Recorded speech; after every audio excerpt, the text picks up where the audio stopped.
ಬೆಳಗಾವಿ ಜಿಲ್ಲೆಯ ಹುಕ್ಕೇರಿ ತಾಲೂಕಿನ ಬಡಕುಂದ್ರಿ ಗ್ರಾಮದ ಹೊಳೆಮ್ಮ ದೇವಸ್ಥಾನದ ಪ್ರವಾಹ ಪ್ರದೇಶಕ್ಕೆ ಭೇಟಿ ನೀಡಿದ ಬೆಲ್ಲದ ಬಾಗೇವಾಡಿ ಅರ್ಬನ್ ಬ್ಯಾಂಕ್ ಅಧ್ಯಕ್ಷರು ಹಾಗೂ ನಾಗರಮುನ್ನಳ್ಳಿ ಮಾಜಿ ಜಿಲ್ಲಾ ಪಂಚಾಯತ್ ಸದಸ್ಯರಾದ ಪವನ್ ರಮೇಶ್ ಕತ್ತಿ ಅವರು ಬಡಕುಂದ್ರಿಯಲ್ಲಿ ಇರುವ ಗಂಜಿ ಕೇಂದ್ರಕ್ಕೆ ಭೇಟಿ ನೀಡಿ ಜನರ ಯೋಗಕ್ಷೇಮ ವಿಚಾರಿಸಿ ಇನ್ನೂ ಮಳೆ ಹೆಚ್ಚಿರುವುದರಿಂದ ತಮ್ಮ ಜಾನುವಾರುಗಳನ್ನು ಹಾಗೂ ಜನರನ್ನು ಸುರಕ್ಷಿತವಾಗಿರಲು ಬಡಕುಂದ್ರಿ ಗ್ರಾಮದ ಕನ್ನಡ ಶಾಲೆಯಲ್ಲಿ ಇರಲು ಅನುಕೂಲ ಮಾಡಿಕೊಡಲಾಗಿದೆ. ಪ್ರವಾಹದ ನೆರೆ ಸಂತ್ರಸ್ತರಿಗೆ ಅಗತ್ಯ ವಸ್ತುಗಳನ್ನು ಪೂರೈಸಲು ಸ್ಥಳೀಯ ಅಧಿಕಾರಿಗಳಿಗೆ ಹಾಗೂ ಆರೋಗ್ಯ ಅಧಿಕಾರಿಗಳಿಗೆ ಸೂಚನೆ ನೀಡಿದರು. ಜನರಿಗೆ ಯಾವುದೇ ರೀತಿ ತೊಂದರೆಯಾಗದಂತೆ ಎಲ್ಲಾ ಅಧಿಕಾರಿಗಳಿಗೆ ಸೂಚನೆ ನೀಡಿದರು. ಈ ಸಂದರ್ಭದಲ್ಲಿ ಉಪಸ್ಥಿತರಿದ್ದ ಬಡಕುಂದ್ರಿ ಗ್ರಾಮದ ಪಿಡಿಒ ಹಾಗೂ ಆರೋಗ್ಯ ಅಧಿಕಾರಿಗಳು, ಅಂಗನವಾಡಿ ಆಶಾ ಕಾರ್ಯಕರ್ತರು, ಬಡಕುಂದ್ರಿ ಗ್ರಾಮಸ್ಥರು, ಪಿಕೆಪಿಎಸ್ ಅಧ್ಯಕ್ಷರಾದ ಸಿದ್ದು ಮಾನಗಾವಿ, ಹೊಳಮಾದೇವಿ ಅರ್ಚಕರಾದ ಎಚ್ಎಲ್ ಪೂಜೇರಿ, ಪರಪ್ಪ ಮಗದುಂ, ಮಲ್ಲೇಶ್ ಗುಡಸಿ, ಶಿವಶಂಕರ್ ಮಾನಗಾವಿ ಈ ಸಂದರ್ಭದಲ್ಲಿ ಉಪಸ್ಥಿತರಿದ್ದರು. Bureau report Gangadhar Shiragavi.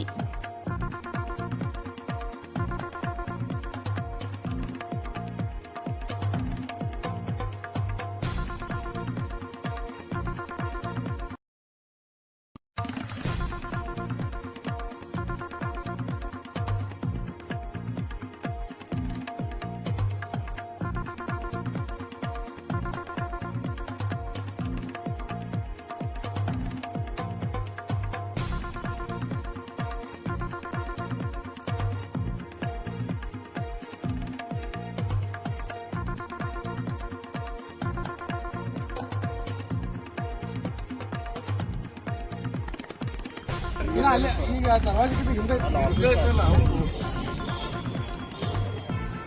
ಇಲ್ಲಿ ನಾ ಹಿಂಗಿಂದ ಪಾಸ್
ಬರೋಗಳು ಇರ್ತಲ್ರಿ ಇಲ್ಲೆಲ್ಲ ಊಟಕ್ಕೆಲ್ಲ ವ್ಯವಸ್ಥೆ ಶಿಫ್ಟ್ ಮಾಡ್ರಿ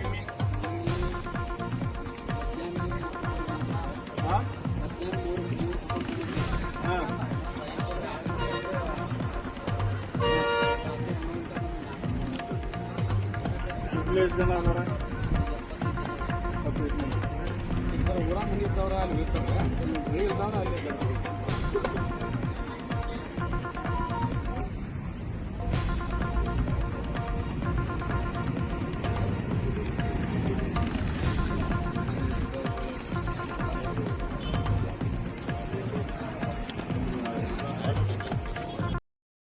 ವೀಕ್ಷಕರೇ, TV20 ಕನ್ನಡ ನ್ಯೂಸ್ ವಾಹಿನಿಯ ಪ್ರತಿದಿನದ ಅಪ್ಡೇಟ್ಗಳಿಗಾಗಿ TV20 Kannada news YouTube channel ಅನ್ನು ಲೈಕ್ ಮಾಡಿ, ಶೇರ್ ಮಾಡಿ ಹಾಗೂ ಸಬ್ಸ್ಕ್ರೈಬ್ ಮಾಡಿ ಮತ್ತು ಪಕ್ಕದಲ್ಲಿರುವ ಬೆಲ್ ಬಟನ್ ತಪ್ಪದೇ ಕ್ಲಿಕ್ ಮಾಡಿ.